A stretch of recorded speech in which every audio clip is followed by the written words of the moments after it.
ازيكم عاملين ايه؟ وحشتني جدا جدا النهارده على قناه عمل الاهلي على كل السوشيال ميديا التواصل الاجتماعي. النهارده هنتكلم عن المنتخب المصري ومنتخب البرازيل في كاس العالم المونديال ماتش ودي.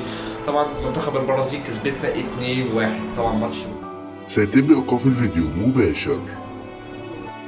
آسف جدا، سيتم إيقاف الفيديو عشان في توقيفات رسمية من شركة المتحدة. آسف جدا وشكرا جزيلا من شركة المتحدة وشكرا الشركات العالمية. إن شاء الله سيتم الفيديو بتاعنا الجديد من المنتخب المصري.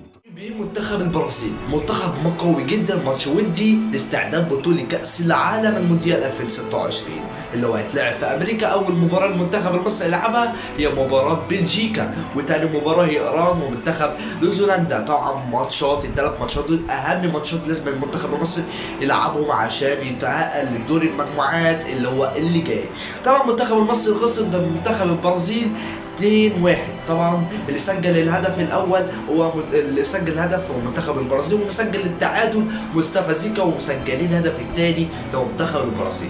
منتخب البرازيل خلي بالك بفرقه قويه، بفرقه شرسه، بفرقه جامده جدا، بس منتخب المصري بالقوه دي طبعا بلجيكا تخاف منك. بلجيكا هتخاف منك. انت كسبت روسيا 1-0 وتعادلت مع اسبانيا 0-0 وكسبت السعوديه 4-0. انت متخيل ان انت عندك الكواليتي ده؟ انت هتلاعب بلجيكا، بلجيكا تخاف منك. انت بتلاعب مع نص العالم كله بيلعب في اسبانيا والبرازيل. طبعا فرقه قويه جدا. انت بتلاعب فرقه من اقوى الفرق في العالم. انت بتلاعب فرقه من اقوى سكوادات في العالم. انت معاك نيمار، معاك فينيسيوس من جونيور، معاك فيرمينيو، معاك ناس كتير، معاك حارس المرمى ارسنال ميكرو. طبعا ناس كتير جدا، ناس كتير جدا. انت بتتكلم مع ناس يعني صانع التاريخ مع منتخبها ومع انديه. انت بتتكلم اللي اللي هم كسبوك بس 2-1. ده حلو. بقول لك المدرب انشيلوتي، انت بقول لك انت المفروض نكسب المباراه دي 4-0. انت المفروض تكسب المباراه دي 4-0.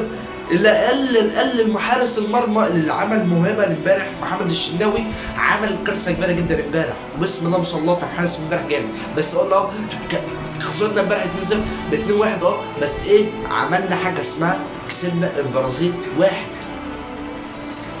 عشان قدام بلجيكا تخاف مننا. شوفوا لنا الحلقه جديده على قناه عمر الاهلي، واستنونا على كل كاس العالم المونديال 2026.